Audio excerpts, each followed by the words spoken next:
He had expected to receive a black-edged letter within the year, a formal notice of a quiet and convenient death dispatched from the forgotten corner of the north where he had sent her.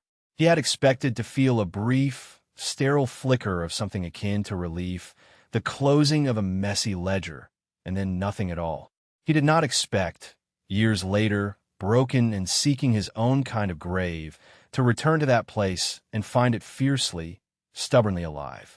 He did not expect to find her at its heart, not a ghost in a sickbed, but a queen on a makeshift throne, forged from practicality and sheer, unyielding will. He did not expect that the woman he had sent away to die had instead chosen to build a kingdom from the ruins he had left her, and that he, the Duke, was no longer its master, but merely an unwelcome guest. The solicitor's office was a vacuum.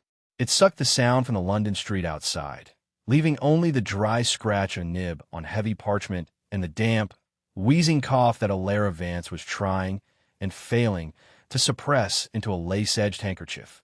The room smelled of old paper and sealing wax, a scent of finality, of things being signed away and locked down. There was no joy here. There was no sentiment. It was a place for transactions, and she, Alara, was the goods being transacted. Alastair Beaumont, the Duke of Blackwood, stood by the window, his back to the room. He was a pillar of black wool, broad-shouldered and unervingly still, a silhouette against the flat gray light of the city. He had not looked at her, not truly, since she had entered the room on the arm of her flustered, perspiring aunt. He had given her a single, sweeping glance that had taken in the worn hem of her gray dress, the translucent pallor of her skin, and the faint, feverish brightness in her eyes. It was not a glance of assessment, but of inventory. He was confirming the state of the asset before purchase. An asset with a known and desired flaw. His mind was not on the pale, sickly woman whose life was about to be irrevocably bound to his. It was on a dispatch from Vienna, on the shifting alliances of brittle empires and the whispers of troop movements along a border that was supposed to be secure. This marriage was a nuisance, a distasteful piece of domestic administration he had been forced to address.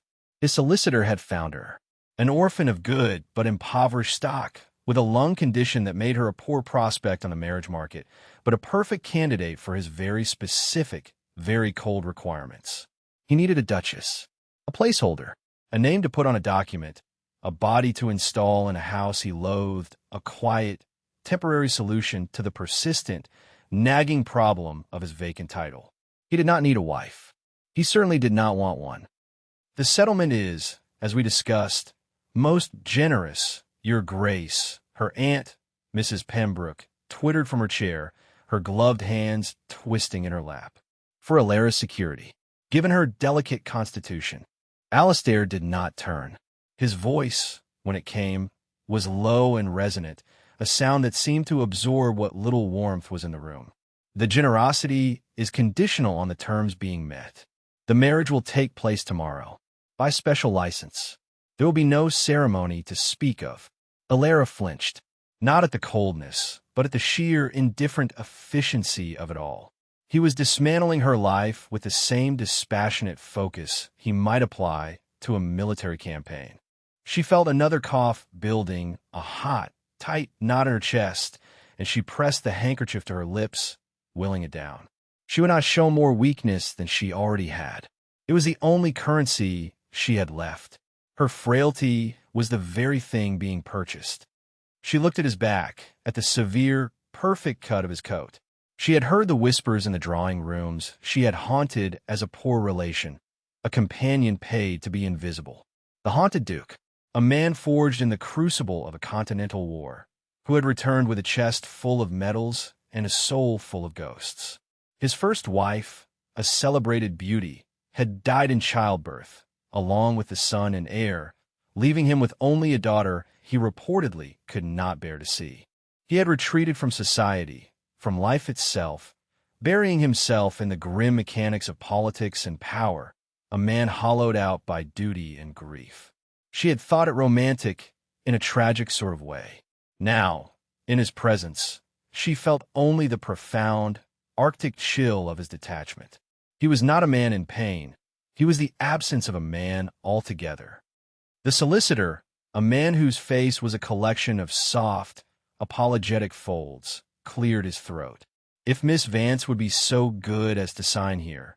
He gestured with a plump finger to a line at the bottom of the document. Alara pushed herself to her feet.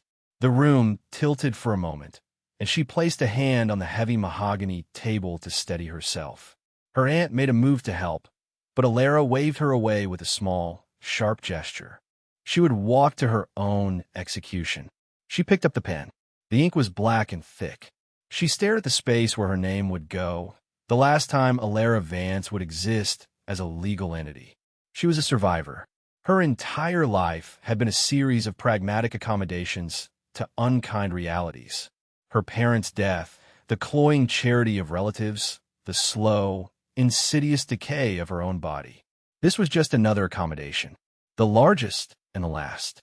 She was trading her name, her body, her future for the guarantee that her aunt would not be turned out into the street, for the guarantee that she, herself, would not die in a cold charity ward, but in a bed, under a roof, however unwelcoming. She signed. Her handwriting, usually so neat, was a spidery, trembling thing. Alistair finally turned. His eyes, the color of a winter sky, met hers for the first time. There was nothing in them. No pity, no curiosity, no satisfaction. Only a profound and limitless exhaustion. He saw the ink stain on her finger, the tremor in her hand. He saw the defiance warring with desperation in her lucid, too bright eyes. He registered it all as data, not as human experience. "It is done," he said, his voice flat. He gave a curt nod to the solicitor, a gesture of dismissal. He did not offer her his arm. He did not speak a word to her. He simply turned and walked out of the room, the sound of the door closing behind him as final and absolute as a coffin lid shutting. Alara stood there, the pen still clutched in her hand. The scent of his wool coat lingered in the air, clean and cold, like mountain snow. She was no longer Alara Vance.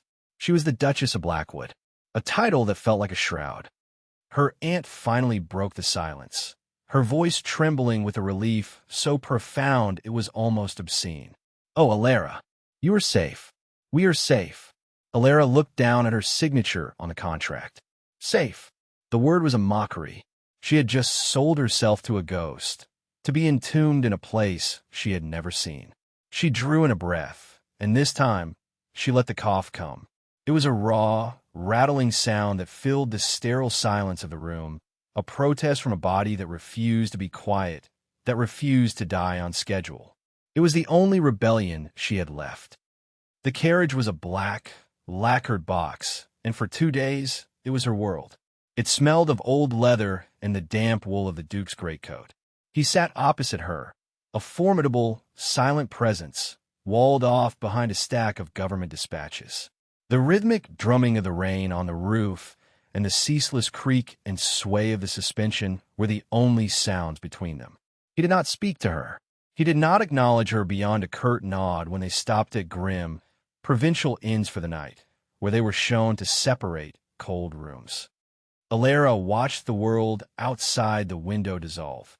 The neat, manicured fields of the south gave way to rolling hills, then to stark, windswept moorland.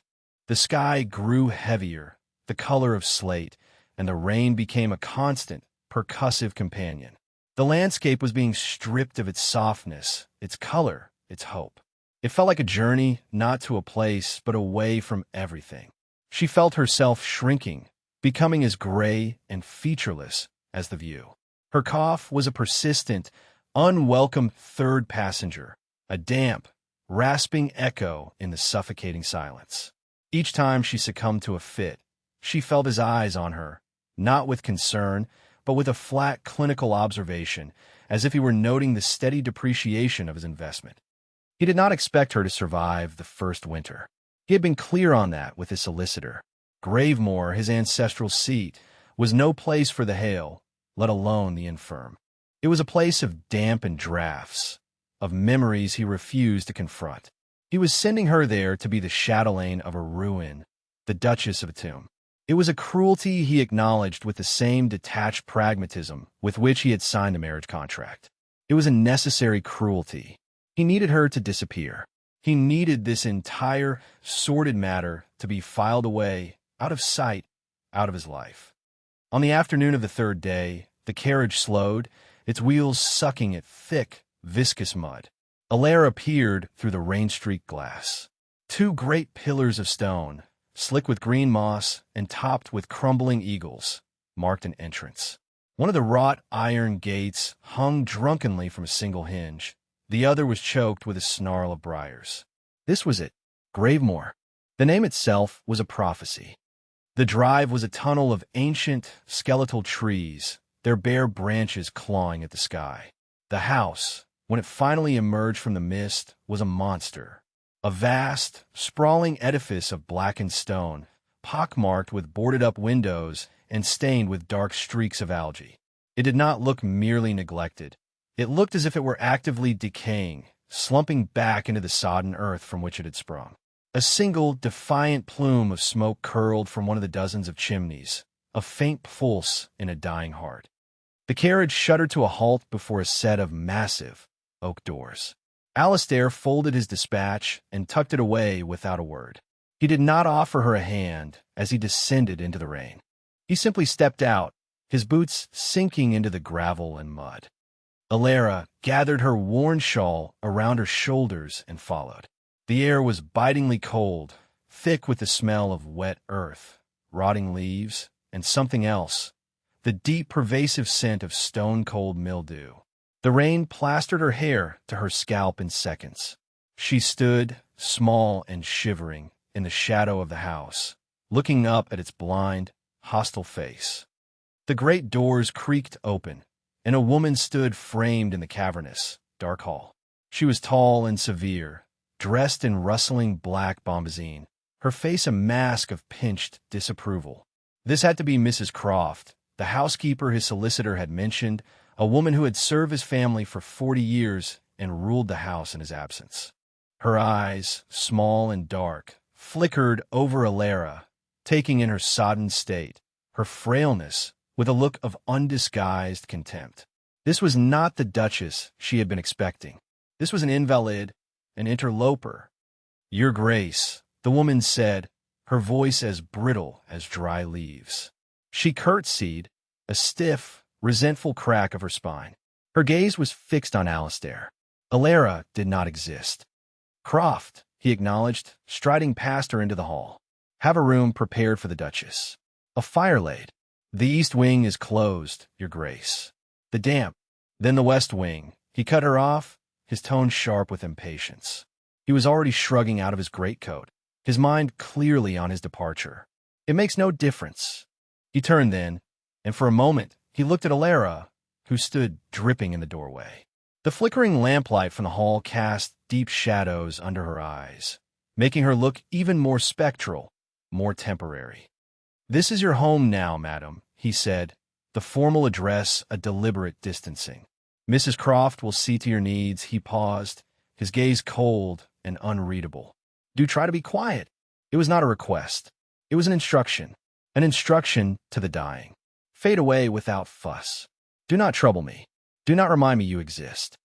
And with that, he turned his back on her. He did not say goodbye. He did not wish her well. He did not look back. He strode back out into the rain, to the waiting carriage that had not even had time to cool. Alara watched as he climbed inside, a dark shape vanishing into a darker box. The carriage lurched, its wheels spinning in the mud for a moment before finding purchase, and then it was gone, swallowed by the mist and the trees. She was alone. She stood there, frozen, the cold seeping not just into her clothes, but into her bones, into the very marrow of her. She was the Duchess of Blackwood, the lady of this great, rotting house, and she had just been left to die in its muddy driveway like an unwanted stray. The rain fell harder, a merciless, drumming torrent, washing away the last vestiges of the city, of her old life, of hope. In front of her was the hostile house, embodied by the resentful housekeeper still standing in the doorway. Behind her, the empty, desolate road. A cough tore through her, a violent, gut-wrenching spasm that bent her double. She tasted blood, coppery and sharp. When she could breathe again, she straightened up, slowly, painfully. She lifted her chin. Her eyes, when they met Mrs. Croft's smug, waiting gaze, were not filled with tears of self-pity. They were blazing with a cold, hard fire. She had survived everything else.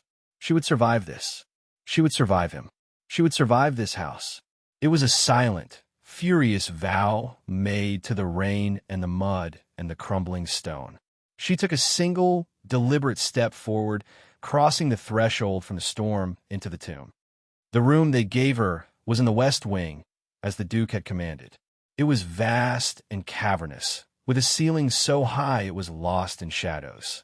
A threadbare tapestry depicting a grim hunting scene covered one wall, its colors faded to shades of gray and brown.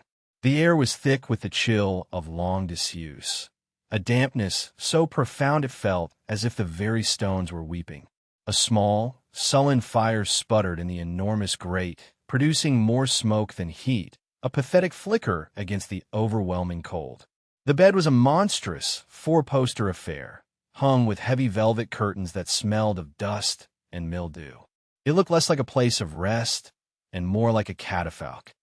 For a week, Ilara existed within that room. Her cough, aggravated by the journey and the bone-deep chill of the house, worsened into a fever. She drifted in a hazy twilight of shivering fits and labored breaths. Mrs. Croft attended her with a grudging, minimal correctness. Trays of thin gruel and weak tea were left by the bedside. The fire was tended just enough to keep it from dying completely. The housekeeper's presence was a constant, silent judgment. Her every rustle of her black dress seemed to say, "See, I knew you wouldn't last. You are an inconvenience, soon to be resolved." Ilara knew she was fading. The will that had carried her this far was being eroded by the fever and the profound, crushing loneliness of her abandonment. She was a prisoner in this cold, damp cell, and the house itself felt like her jailer. At night, she would lie awake, listening to its groans and sighs. The wind howled in the chimneys like a chorus of lost souls. Rain rattled against the leaded glass. She could feel the house actively working against her, leaching the warmth from her body, the breath from her lungs. It was during one of these long, feverish nights that she first heard it. A faint, rhythmic sound from somewhere deep within the house. A soft, repetitive thudding. Thump, thump, thump. It was a child's sound, a ball being bounced against a wall. The sound was so incongruous in this place of decay and silence that she thought at first it was a hallucination, a trick of the fever. But it persisted, night after night, a lonely, secret heartbeat in the corpse of the house. One morning, a young maid, little more than a girl herself, with wide, frightened eyes, brought Ilara's tray. Her hands trembled so much the cup rattled in its saucer. "What is that sound I hear at night?" Ilara asked, her voice a hoarse whisper. The girl froze, her face paling. "Sound, your grace? There's no sound. A thudding. Like a ball." The girl's eyes darted towards the door, as if expecting Mrs. Croft to materialize. She leaned in, her voice barely audible. "It's the little lady, Miss Clara." In the old nursery, she straightened up abruptly, her task done, and scurried from the room as if fleeing a ghost. Clara, the daughter, the child the Duke could not bear to see. Ilara had almost forgotten. She was here, in this house, a fellow prisoner. The thought lodged in her mind, a small, sharp stone. A child, alone in the dark, bouncing a ball against a wall. The image was one of such profound desolation, it cut through the fog of her own misery. That afternoon, something shifted. Ilara lay staring at the canopy of the bed, at the dust motes dancing in the single, weak shaft of afternoon light filtering through the grimy window. She was dying, slowly, quietly, just as he had intended. She was fading away in this room, becoming another ghost to haunt these damp walls. Her life would be a footnote in the history of the Blackwood dukedom. The first wife died in childbirth, the second of a convenient consumption. A surge of something hot and sharp, something that was not fever, flooded through her. It was rage. Pure, white-hot, incandescent rage. At the Duke, for his cold-blooded cruelty. At Mrs. Croft, for her smug vindictiveness. At her own body, for its traitorous weakness. But most of all, at herself for her passive acceptance. For lying here and letting them win. She was not a dying woman. She was a living one, and she would start acting like it. With a groan, she pushed herself up. Her head swam, and the room spun, but she planted her feet on the freezing floorboards. She stood, swaying, a fragile, nightgown-clad ghost in the gloom. But she was standing. She looked at her reflection in the dark, polished wood of the wardrobe. A pale, hollow-eyed wraith stare back. She met the wraith's gaze. "No," she whispered, the word a rasp of sound in the silence. She shuffled across the room to the bell pull and gave it a sharp, decisive tug. It felt like firing the first shot in a war. Minutes later, Mrs. Croft appeared, her face a mask of irritation. "Your Grace required something." The title was an insult. Alara stood as tall as she could, wrapping her thin arms around herself for warmth, for strength. Her voice was weak, but did not tremble. "My things are to be moved." Immediately, the housekeeper's eyebrows rose. "Moved? To where?" "To a smaller room. A warmer one, near the kitchens, if one exists. And you will have every blanket in this house brought there. I will no longer be sleeping in a mausoleum." Mrs. Croft's lips thinned into a bloodless line. The Duke himself instructed. "The Duke is in London." Alara cut her off, finding a reserve of strength she didn't know she possessed. "I am here, and I am the Duchess. This is my house now." She took a breath, preparing for the next, more important command. "And I will be taking my meals in the nursery from now on. I wish to meet my stepdaughter." The shock on the housekeeper's face was a small, satisfying victory. It was a first crack in the woman's armor of absolute authority.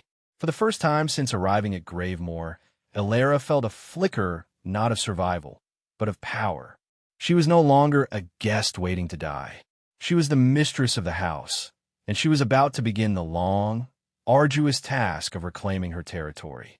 The takeover of Gravemoor did not begin with a grand pronouncement, but with a quiet, methodical inventory of decay.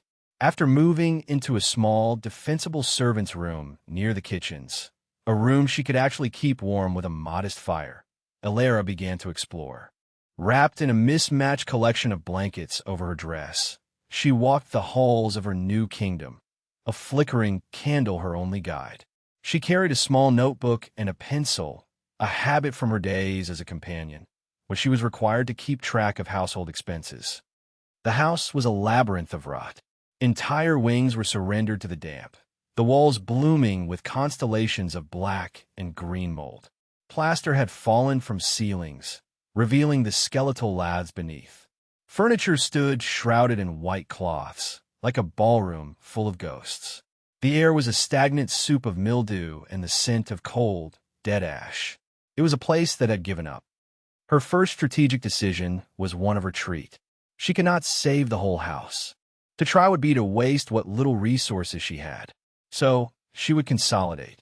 She ordered the 2 terrified maids and the 1 remaining footman, a man so old he seemed to be held together by his livery, to close and lock the doors to the entire east wing and the grand, formal staterooms. They would focus their efforts, their firewood, their dwindling warmth on a small, manageable core. The kitchens, the servants' hall, her own small room, the nursery, and the one adjoining parlor. She was drawing a line, creating a fortress within the ruin. Next, she went for the ledgers. Mrs. Croft resisted, claiming they were the Duke's private papers, but Alara's cold, unblinking stare eventually won out. The books were delivered to her with ill grace. They were a disaster. Years of neglect and mismanagement were written in spidery ink. Bills paid twice over, exorbitant prices for supplies that clearly never reached the house, wages for staff who no longer existed. Mrs. Croft had been presiding over, and likely profiting from, the slow bleeding of the estate. Alara sat by the fire in her small room, a shawl around her shoulders, and went to work. The complex dance of numbers, the cold, hard logic of profit and loss, was a comfort. It was a problem she could solve. She slashed expenses. She wrote letters to suppliers in a firm, clear hand, questioning every invoice, renegotiating every price. She discovered a cellar full of fine wines, untouched for a decade, and arranged for a merchant from York to purchase the lot. The money, when it came, was a small but vital transfusion. She found records of silver and porcelain packed away in crates. She had them inventoried. Some she kept for use. The rest, the gaudy, impractical pieces, she marked for sale. She was stripping the house of its pretentious, useless past and turning it into capital for its future.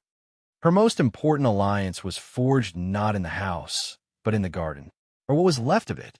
The formal gardens were a wilderness of weeds and thorns, but behind the kitchens was a series of walled enclosures where vegetables had once grown. It was there she found Mr. Finch, the groundsman. He was a gnarled, weathered man with hands like roots and eyes the color of the winter sky, the same as the Duke's, but his were filled with a weary intelligence rather than a hollow emptiness. He was leaning on a spade, watching her with a cynical, wait-and-see expression as she paced the muddy, overgrown plots. "A sorry sight, Your Grace," he said, his voice a low rumble. It was not an apology, but a statement of fact. "It is," she agreed, pulling her shawl tighter against the wind. "But the walls are sound. The soil looks good."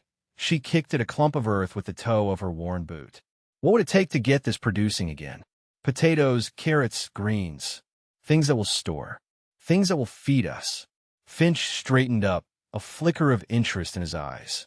He had been expecting complaints about the dead roses, not practical questions about root vegetables. "It would take digging, Your Grace. A lot of digging. And seed. And more manure than I've got. If I can get the seed, can you do the digging?" she asked directly. He looked at her then, truly looked at her. He saw the ink stains on her fingers, the determined set of her jaw. He saw not a fragile duchess playing at gardening, but a commander assessing a battlefield. He spat on the ground. "Aye," he said, a slow smile cracking his weathered face. I can do that." That, aye, was the turning of the tide. With Finch as her general, she began her campaign against the land. He and the old footman, revitalized by having a purpose beyond dusting shrouds, began the back-breaking work of turning the soil. Alara, using the wine money, ordered seeds and tools. She spent hours in the walled garden, her hands, and used to labor, becoming chapped and sore as she helped clear stones and pull the stubbornest weeds.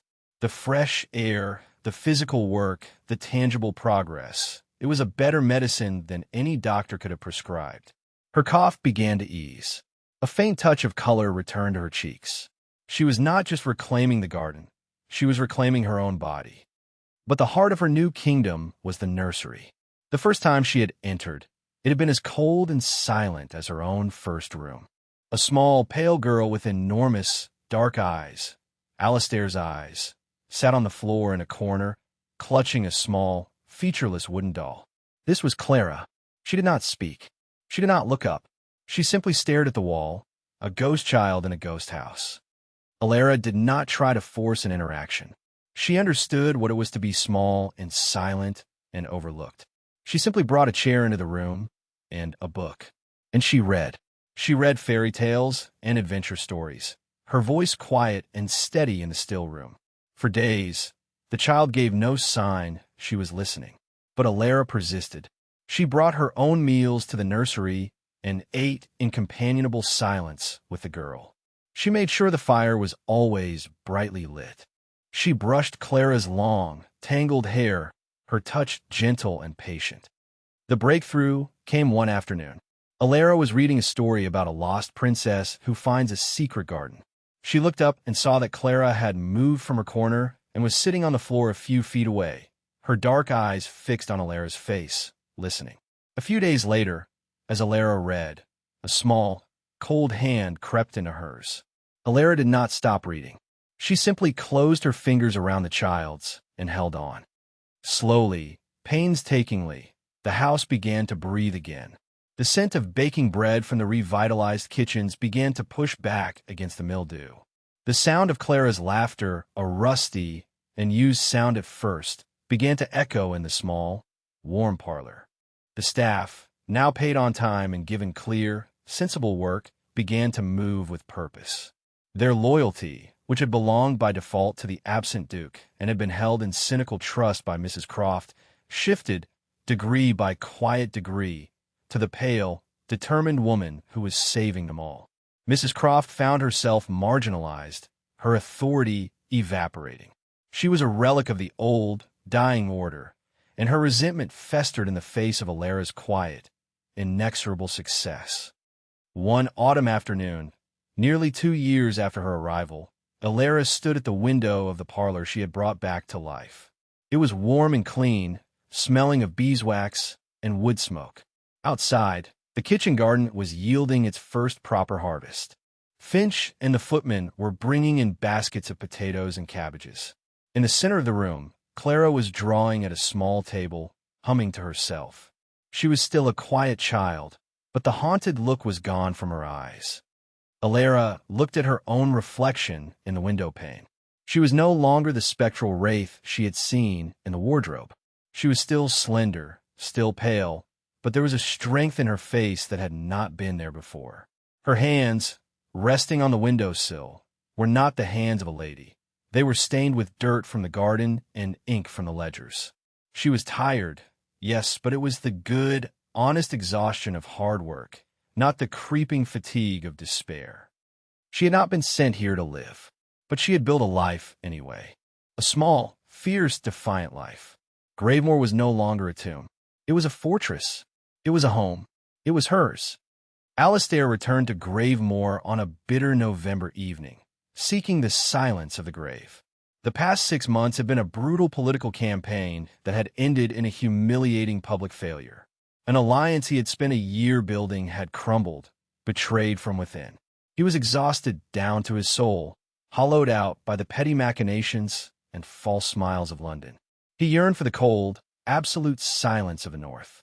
He wanted the tomb he had created, a place so devoid of life it would make no demands on him. He was returning to the ruin to lick his wounds in peace. He had almost forgotten about the woman he had sent there. In his mind, she was a pale ghost, long since faded into the damp stone. If he thought of her at all, it was with a vague assumption that the black-edged letter he had once expected had simply gone astray. The matter was, to his mind, concluded. The first sign that something was wrong, or rather, that something was profoundly and inexplicably right, was the gate. It was not hanging drunkenly from its hinges. Both sides were firmly attached, freshly painted black, and stood slightly ajar, as if in welcome. There were no briars.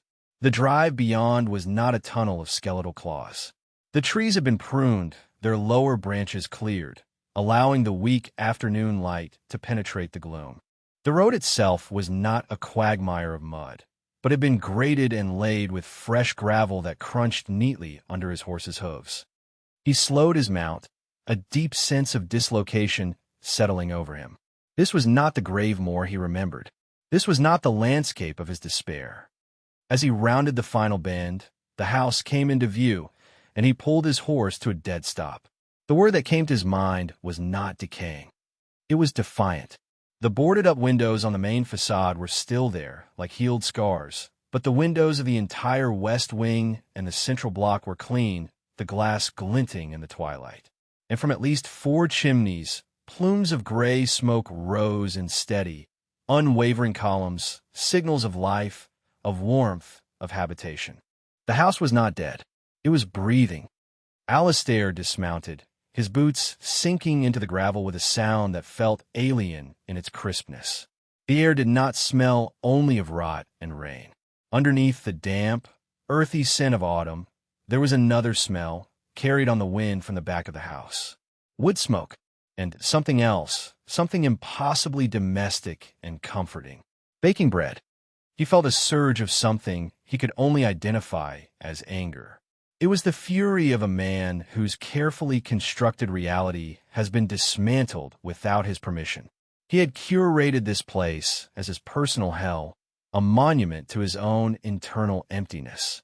Someone had dared to interfere with the decor. He strode to the great oak doors and threw them open without ceremony. He was met not with a cavernous, dark chill, but with warmth. A wave of it, smelling of beeswax and dried herbs, washed over him. The great hall was still vast and shadowed, but it was clean. The flagstones were swept, the air was dry, and a sturdy oak bench stood against one wall, a pair of small, muddy boots placed neatly beneath it. He stood there, utterly disoriented, an intruder in his own home. He heard sound, a low murmur of voices from down the corridor that led to the west wing, the part of the house he had consigned to rot. He followed the sound, his stride long and angry. He passed the closed doors of the grand dining room, the ballroom, the state parlors, all silent and shuttered as he expected. But the corridor ahead was lit. A runner of clean, serviceable wool covered the stone flags, muffling his footsteps. The voices grew clearer. One was a man's, rough and local. The other was a woman's. A voice that was low, clear, and utterly self-assured. It was not a voice he recognized. He stopped in the open doorway of his study. His study, a room he had not set foot in for 7 years. It was transformed.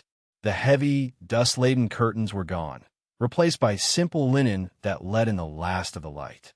A bright fire blazed in the hearth. The bookshelves were orderly, and at his desk, the massive mahogany desk that had been his father's and his grandfather's, sat a woman. She was not the frail, spectral creature he remembered. Her pale hair was pinned up in a simple, practical knot, with stray strands escaping around her face. She wore a plain, dark wool dress, its cuffs protected by ink-stained guards. There was a smudge of that same ink on her cheek. She was leaning forward, her expression one of intense concentration as she pointed to a figure in the open ledger before her. A gnarled, weathered man stood opposite the desk, nodding in agreement. She looked up then, her senses apparently alerted to his presence in the doorway. Her eyes, the lucid, intelligent eyes he dimly recalled, widened for a fraction of a second in surprise. And then they narrowed, becoming cool and unreadable. She was not sickly. She was not weak. She was magnificent. She radiated an aura of competence and absolute authority that filled the room, that seemed to emanate from the very desk she occupied. His mind struggled to reconcile the woman before him with the memory of the coughing, pathetic creature he had abandoned in the rain. The dissonance was so profound it left him speechless. Only one thought, blunt and stupid, could form itself into words. "You're alive," he said. His voice was a harsh rasp in the warm, quiet room. Alara's expression did not change. The surprise was gone, replaced by a glacial composure. She had imagined this moment 1,000 times. In her imagination, she had been angrier or more frightened. In reality, she felt only a vast, weary calm. He was just a man, after all, a man who had miscalculated. She gave a small, cool inclination of her head. Her voice, when she replied, was laced with a fine, sharp irony that was a weapon in itself. "I apologize for the inconvenience, Your Grace." The groundsman, Finch, turned, his eyes widening as he recognized the Duke. He immediately stiffened, tugging at his forelock in a gesture of ingrained deference. "Your Grace, we weren't expecting you." Alistair's gaze did not leave Alara. "Evidently not," he said, his tone clipped. He stepped fully into the room, his presence, large and menacing, immediately disrupting its hard-won peace. He felt the shift in the room's gravity. Finch was looking not at him, his feudal lord, but at Alara, his commander, awaiting her cue. The power was not with the title. It was with the woman at the desk. "Finch, that will be all for today," Alara said, her voice calm and steady. She did not look away from Alistair. "We can conclude our business in the morning." "Aye, Your Grace," the groundsman mumbled, already backing out of the room, eager to escape the sudden, Arctic tension. He gave Alistair a wide berth, his loyalty clear in his haste to obey her. They were alone. The only sound was the crackle of the fire. Alistair looked around the room, at the order, the warmth, the sheer, irrefutable evidence of life. "What is this?" he demanded, a sweeping gesture encompassing the room, the house. "What have you done?" "I have been managing your estate," she replied, her voice still quiet, still level. "As is my duty as your wife." A duty, you may recall, from the contract. She began to calmly blot the page of the ledger she had been working on. Her hands were perfectly steady, although the contract was rather light on details. It mostly stipulated that I should be quiet. "I hope the sound of solvency is not too disruptive for you." Before he could process the sting of her words, a small sound came from the corner of the room, near the fire. A child, who had been sitting on a rug, completely engrossed in a picture book, looked up. She had enormous, dark, solemn eyes. His eyes. Her hair was clean and neatly brushed. She was not the pale, neglected wraith he half remembered, the one he received terse, infrequent reports about. She was a child, a real, solid, healthy-looking child. She saw him staring, and her small face clouded with uncertainty, with fear. She scrambled to her feet and ran, not to him, but to Alara, hiding herself in the folds of the wool dress, peering out at him as if he were a monster. Alara's hand came to rest protectively on the child's head. "This is Clara," she said softly. Alistair stared at the daughter he had not properly seen in 5 years. He had avoided her, walled her off in the nursery. Another piece of his past he could not face, a living reminder of a loss so profound it had shattered his world. He had left her here to be cared for by servants, a ghost in her own home. And now here she was, clinging for protection to the woman he had sent here to die, looking at him, her own father, with the terrified eyes of a stranger. The full, staggering scale of his failure, of his neglect, crashed down upon him. It was a blow more visceral and humiliating than any political defeat. He had returned to his tomb seeking peace, only to find that it had been resurrected. And in its place, a home had been built. A home that had no room for him. A home from which he was utterly, irrevocably excluded. The silence he had craved was filled with the sounds of a life he had no part in, and the emptiness he had cultivated was now occupied by a family that was not his. The storm arrived 3 days later, a brutal, physical manifestation of the tempest that had been brewing inside the house. For 3 days, Alistair had stalked the reclaimed territories of Grave Moor like a caged wolf. He was a duke in name only. The servants, from old Finch down to the youngest kitchen maid, treated him with a fearful, correct deference, but their allegiance was plain. They took their orders from the Duchess. Their Duchess. The house ran on a rhythm she had created, a rhythm of practical domestic industry that had no place for a brooding, aimless nobleman. He and Alara spoke only in clipped, formal tones at meals they took in the small, warm parlor. He would ask a pointed question about an expense, and she would answer with cool, irrefutable logic, occasionally gesturing to a ledger she kept nearby as if it were a shield. Clara would sit between them, a small, silent buffer, her gaze flickering nervously from her father's dark, glowering face to Alara's calm, composed one. He was an alien presence, a disruption to the fragile peace of their world, and he knew it. He felt it in every quiet, shared glance between Alara and the child, in every comfortable silence he was not a part of. He found himself sleeping in one of the grand, cold bedrooms of the still-unused main wing, a self-imposed exile. He preferred the chill and the dark. It was familiar. The warmth of the world Alara had built felt like an accusation. The storm rolled in from the moors in the late afternoon, a bruise of purple and black that swallowed the sky. The wind began to moan, a low, mournful sound that quickly rose to a vicious shriek. Rain came with it, not falling, but hurled against the windows like handfuls of gravel. The house, which had felt so solid and secure, began to groan and shudder under the assault. They were in the parlor. Alara was mending one of Clara's dresses by the firelight. Clara was on the floor, arranging a small family of carved wooden animals. Alistair stood by the window, watching the skeletal trees thrash against the darkening sky. Then came the thunder. It was not a distant rumble, but a sudden, violent crack that seemed to split the world in two.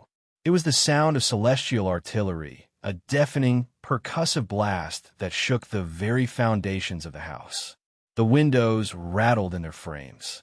A piece of plaster fell from the ceiling in the hall with a soft thud. Clara cried out, scrambling into Alara's lap. Alara murmured soothing words, her arms wrapping around the trembling child, her own body a shield against the storm's fury. Alistair did not move. He stood frozen, his back to the room, his hands clenched into fists at his sides. The sound, that sound, the sharp, cracking report, the shudder of the ground beneath his feet. It was not thunder. It was cannon fire. He was not at Gravemore. He was on a muddy field outside a Spanish town whose name he could no longer remember. The air was thick with the acrid smoke of gunpowder. The screams of men and horses filled his ears. Rain, just like this, was turning the battlefield into a slick, red mire. Another crack of thunder, closer this time, was followed by a long, tearing rumble. A volley. Incoming. He flinched, his body instinctively trying to make itself smaller, to press itself into the earth. The carefully constructed walls of the Duke of Blackwood, the cold, detached politician, crumbled into dust. He was no longer in control. He was 24 years old again, a young officer watching his regiment being torn to pieces around him. Alistair. Alara's voice came from a great distance, thin and reedy. He couldn't answer. He couldn't turn. The room behind him, the fire, the woman, the child, they were gone. There was only the mud, the rain, the noise, and the overwhelming, paralyzing terror. He could smell it, the coppery scent of blood and the metallic tang of fear. His own. He was drowning in it. His breathing became shallow, ragged. A cold sweat broke out on his skin, despite the warmth of the room. The polished floorboards beneath his boots felt like sucking mud. He was vaguely aware of Alara's presence beside him. He felt a hand on his arm, but the touch was unreal, disconnected from his body. "Your Grace?" "Alistair, look at me." Her voice was sharper now, cutting through the phantom noise in his head. He couldn't. He was staring out the window, but he wasn't seeing the storm-tossed garden. He was seeing the face of his sergeant, a moment before a cannonball had taken him. The image was as clear and vivid as if it were happening now. He made a low sound in his throat, a choked, guttural noise of pure animal dread. Alara saw his face reflected in the dark glass of the window. It was a mask of stark, vacant horror. His eyes, usually so cold and controlled, were wide and unfocused, seeing something that was not there. His skin was ashen. This was not anger. This was not brooding. This was something broken. Her first instinct was a flicker of fear. He was a large man, and he was utterly lost to them, to reality. But then she looked at Clara, who was watching him with wide, terrified eyes, and the fear was replaced by her relentless pragmatism. This was not a duke having a fit of pique. This was a man in crisis. And a crisis, like a leaking roof or a failing crop, was a problem to be managed. She tightened her grip on his arm. "Alistair, you are at Gravemore. You are in the parlor. It is just a storm." Her voice was firm, a command, not a plea. He flinched at the sound of his name, but did not respond. He was locked away, trapped behind the walls of his own memory.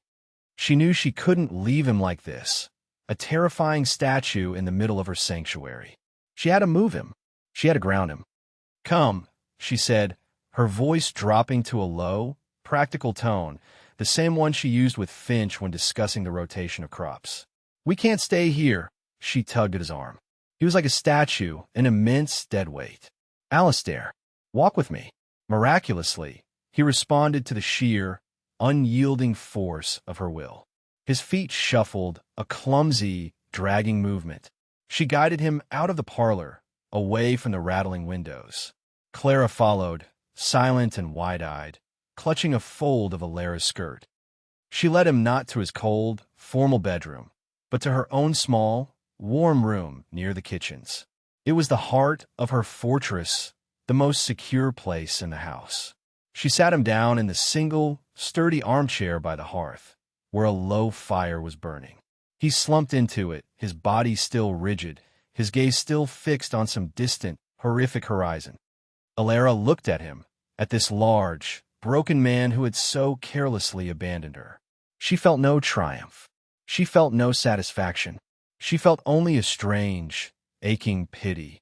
The Haunted Duke was not a romantic fiction. The ghosts were real, and right now, they were winning. She turned her attention to the immediate, the practical. She added another log to the fire. The scrape and thud of the wood a solid, real sound in the room. She lit another lamp, pushing back the shadows. She sent Clara to fetch a blanket, giving the child a task to focus on. Then she sat on a small stool opposite him. She did not touch him again. She did not try to talk him out of his terror. She knew she couldn't. Instead, she began to talk. Her voice was a low, steady monotone, a thread of sound to anchor him to the present. She did not talk about him or the war or his feelings. She talked about the house. The frost got to the late cabbages, she said, her gaze on the fire. Finch thinks we can save most of them if we harvest tomorrow. The price of oats has gone up again. The merchant from York was trying to cheat me, but I have the old ledgers. I showed him what your grandfather paid. He was not pleased.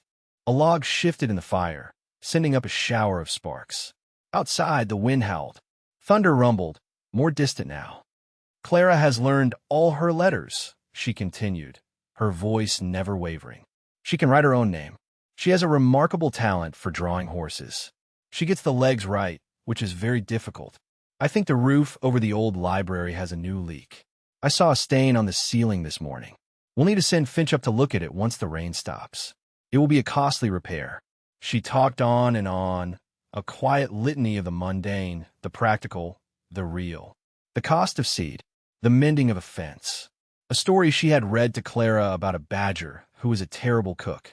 She spun a web of words around him, a cocoon of domestic reality, pulling him back thread by thread from the battlefield of his mind. Slowly, imperceptibly at first, the rigidity began to seep out of him. The tightness around his mouth eased. His hands, which had been clenched into white-knuckled fists, uncurled. His breathing deepened, evening out. The focus of his eyes began to shift from the distant horror to the flickering flames in the hearth before him. Clara returned, dragging a heavy wool blanket. She stopped, hesitant, looking at her father. Alara gave her a small nod of encouragement. The child crept forward and, with painstaking care, draped a blanket over his lap. As she did, her small hand brushed against his. Alistair flinched, not in terror this time, but in surprise. He looked down, as if seeing his own hand for the first time. Then he looked at the child. He truly saw her. His daughter. Her face was a small, pale oval in the firelight, her dark eyes filled with a solemn concern. In her other hand, she was clutching one of her small, carved animals. It was a bird, crudely shaped but sanded smooth. She held it out to him, an offering, a peace treaty. He lifted his hand, his movements slow and clumsy. He took the small wooden bird from her. It was warm from her grasp, solid and real in his palm. He closed his fingers around it. It was an anchor, a small, smooth piece of the present, of this room, of this unexpected, unwanted life. He looked from the bird to his daughter, and then, finally, to Alara. Her face was calm, her expression unreadable in the flickering light. She had not offered him pity. She had not recoiled in fear. She had simply sat with him in the dark and talked him back into the world. She had grounded him. The storm outside was beginning to pass. The thunder was a low growl in the distance. The fury of the wind was easing. And in the small, warm room, another, more significant storm had finally broken. The aftermath was a landscape of quiet exhaustion. The storm had passed, leaving behind a world washed clean and unervingly still. Inside the small room, the fire had burned down to glowing embers, and the first, pale light of dawn was seeping through the window. Alistair sat in the armchair, the heavy wool blanket still draped over his legs, the small wooden bird still clutched in his hand. He had not slept. He had simply sat, listening to the dying wind and the soft, steady breathing of Alara, who had eventually dozed off in her chair opposite him. Clara was asleep in her own small bed in the adjoining room. He felt scoured, emptied out. The ghosts that had plagued him for a decade, that he had kept at bay with coldness and duty and distance, had risen up and overwhelmed him. And he had been saved not by a soldier or a statesman, but by a woman he had intended to discard, and a litany of household accounts. The absurdity of it was not lost on him, nor was the profound, humbling shame. He, the Duke of Blackwood, a man who commanded political factions and moved armies on maps, had been reduced to a trembling child by a thunderstorm. Alara stirred, her eyes fluttering open. She saw him watching her, and for a moment, a flicker of apprehension crossed her face, the memory of the previous night's crisis. Then it was gone, replaced by her usual, unreadable composure. "The storm has passed," she said, her voice slightly rough from sleep. It was a simple statement of fact, but it hung in the air between them, laden with unspoken meaning. "Yes," he said. His own voice was hoarse. An awkward, heavy silence descended. It was the silence of two strangers who had inadvertently witnessed each other's deepest vulnerabilities. He, the broken soldier. She, the pragmatic caregiver. The old roles, indifferent duke, discarded wife, no longer fit. They did not know what new roles to assume. Alistair cleared his throat, the sound unnaturally loud in the quiet room.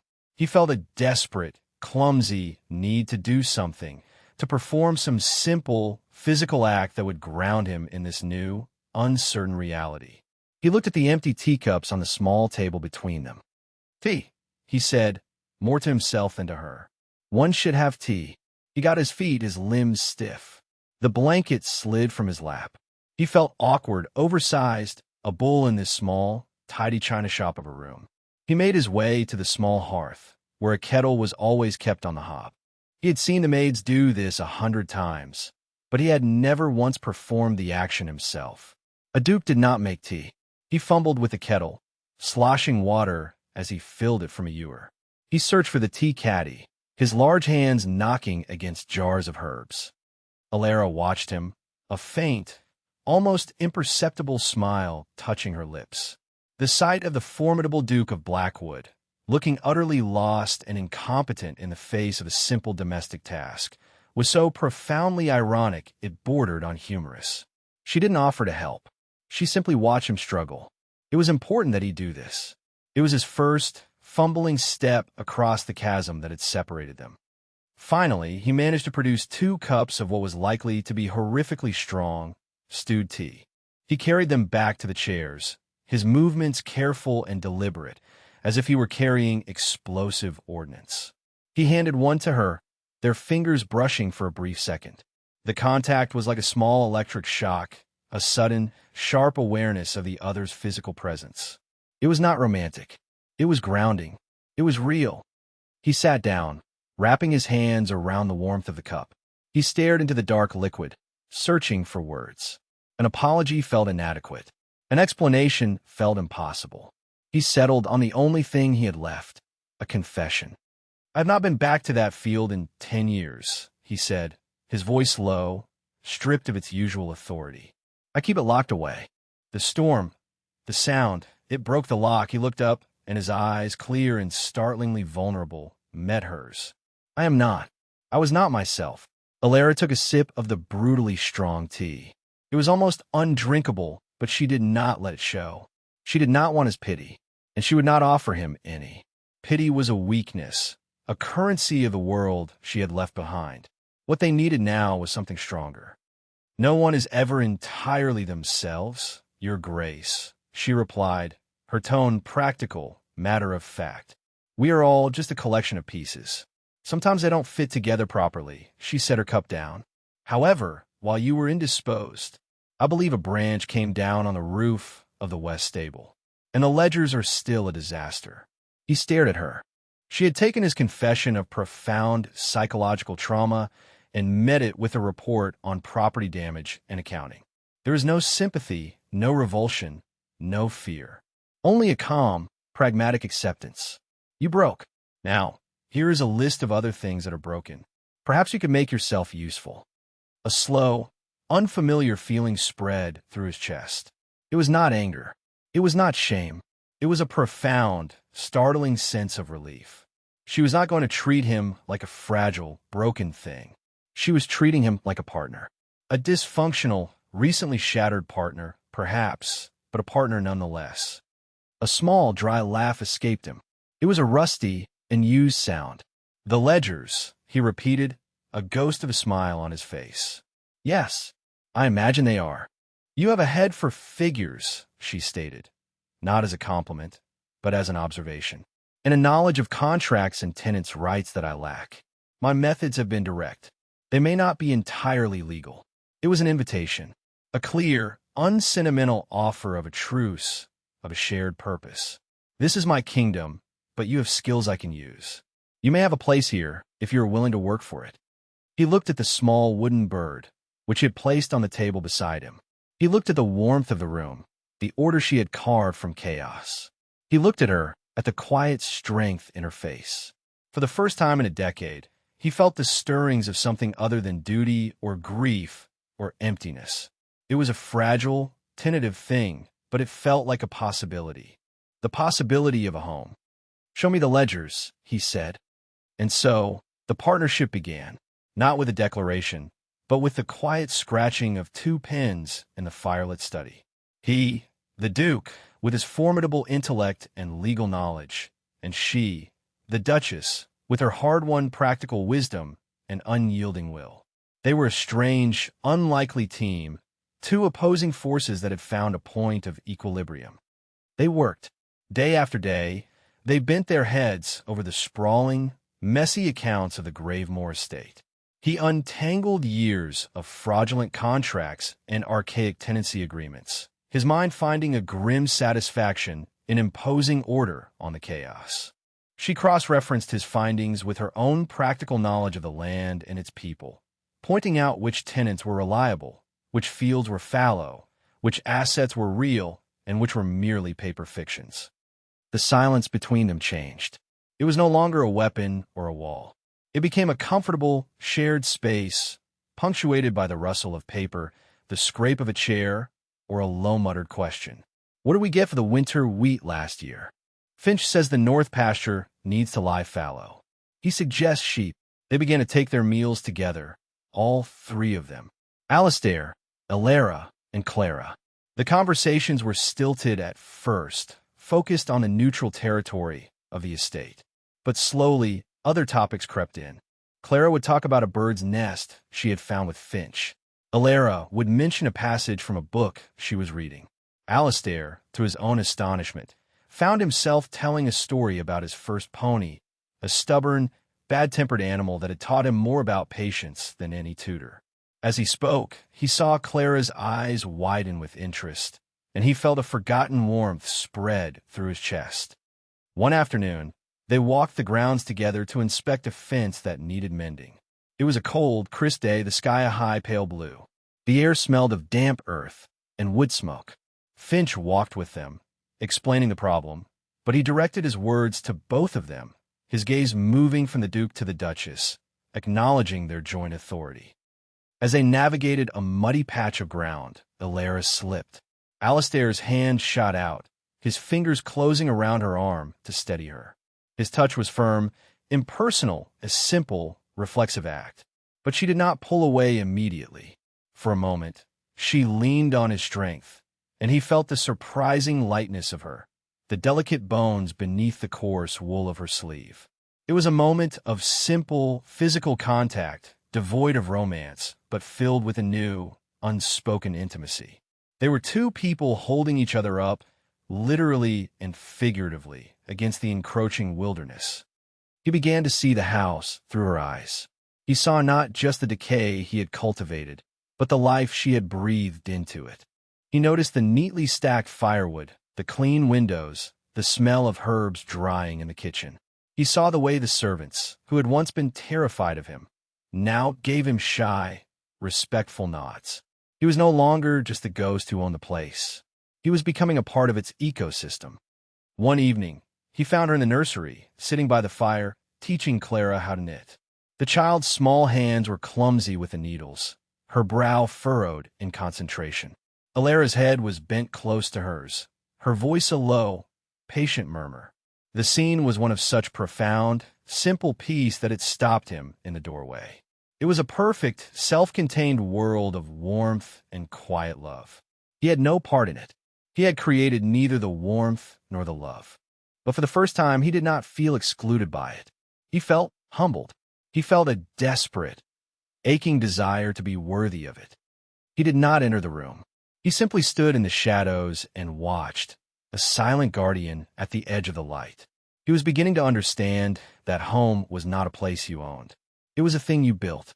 Or, in his case, a thing that was built for you, in your absence, by a woman of astonishing, improbable strength. The truce had become something more. It was becoming a life. And he, the man who had sought only a quiet end, was discovering, much to his own surprise, that he wanted very much to live it. The world beyond Gravemoor had been forgotten. It existed only as a distant rumor, a bad memory. The rhythms of the house and the turning of the seasons were the only realities that mattered. The harvest was brought in, the winter stores were laid, the house was battened down against the coming cold.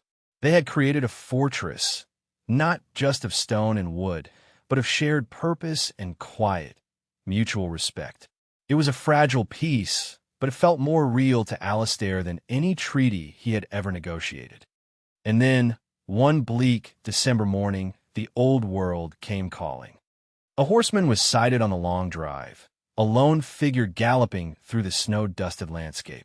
He was not a local merchant or a tenant farmer.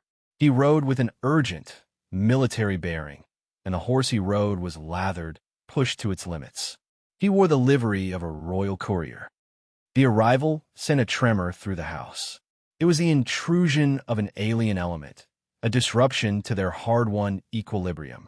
Alistair saw him from the study window and felt a cold, not tighten in his stomach. He had known, intellectually, that this isolation could not last. The Duke of Blackwood could not simply vanish, but he had allowed himself to hope. The courier was brought into the hall, stamping snow from his boots, his breath pluming in the cold air. He carried a leather dispatch case bearing the king's own seal. He would give it to no one but the Duke himself. Alara stood on the landing of the main staircase, watching the scene below. She had seen the courier arrive, and an immediate, instinctive coldness had enveloped her. Her defenses, so recently and tentatively lowered, slammed back into place. She saw the dispatch case, the symbol of that other world, the world of power and politics that had first thrown them together and then torn them apart. It was a summons, a command, and she knew, with a certainty that was a cold, hard ache in her chest, that he would obey it. Of course he would. It was who he was. He was the Duke of Blackwood. His duty was to the crown, to the kingdom. Her and Clara and this small, resurrected life they had built were just an interlude, a convalescence. Alistair took the case.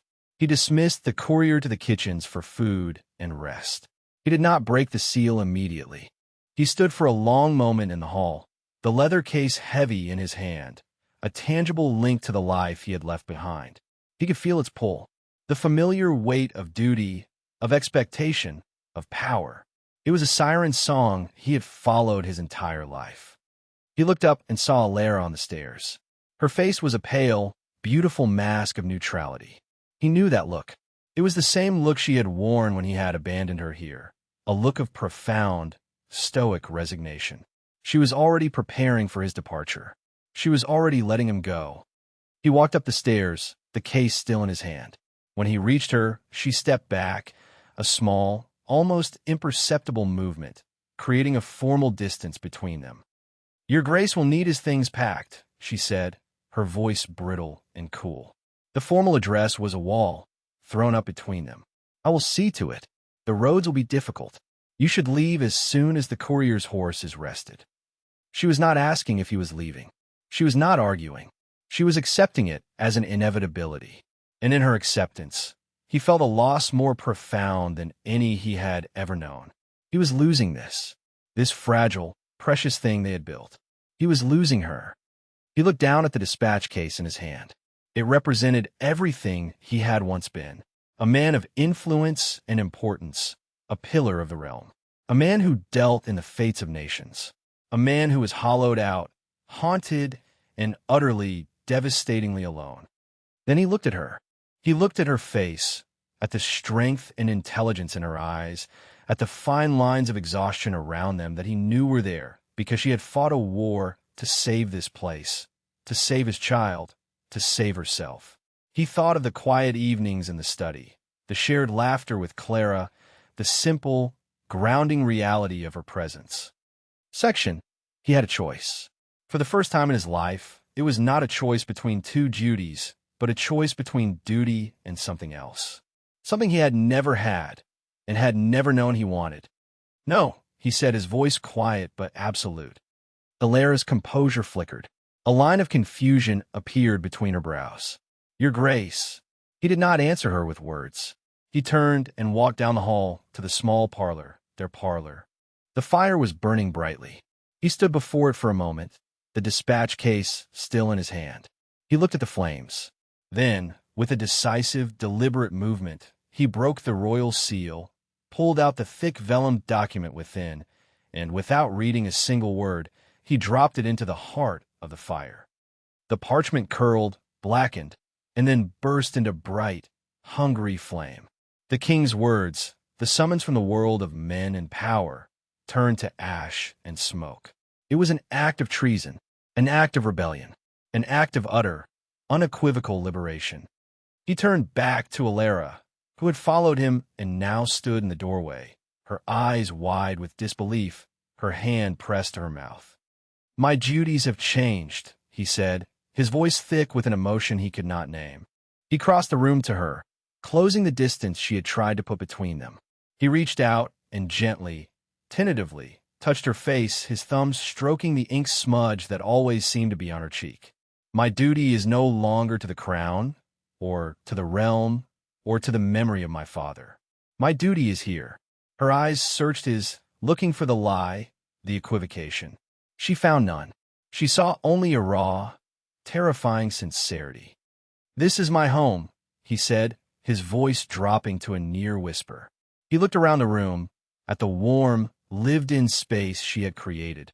Then his gaze returned to her, and it was filled with a decade of unspoken pain and a future of unlooked-for hope. "You are my home." The words struck her with the force of a physical blow.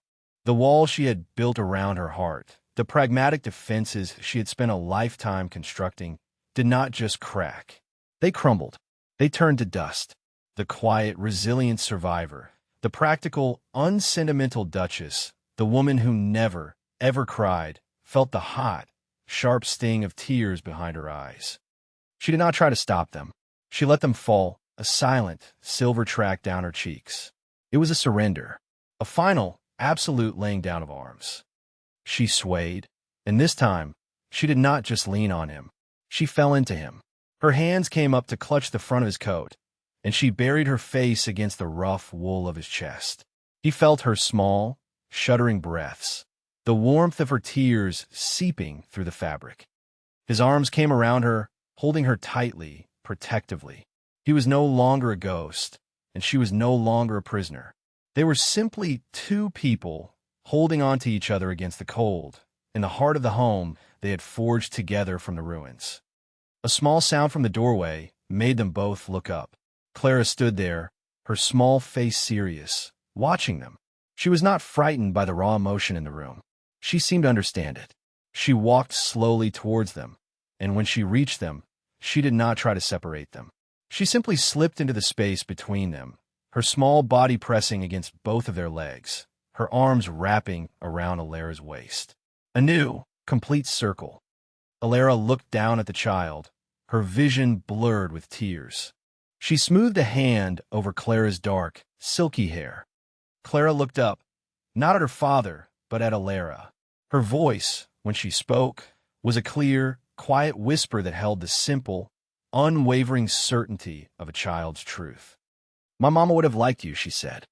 Alistair's arms tightened around them both, pulling them closer, a permanent fixture against the coming winter. Outside, the snow had begun to fall again, blanketing the world in a soft, quiet white. But inside, the fire burned bright, and the house, which had once been a tomb, was fiercely, completely and utterly alive. And it was whole.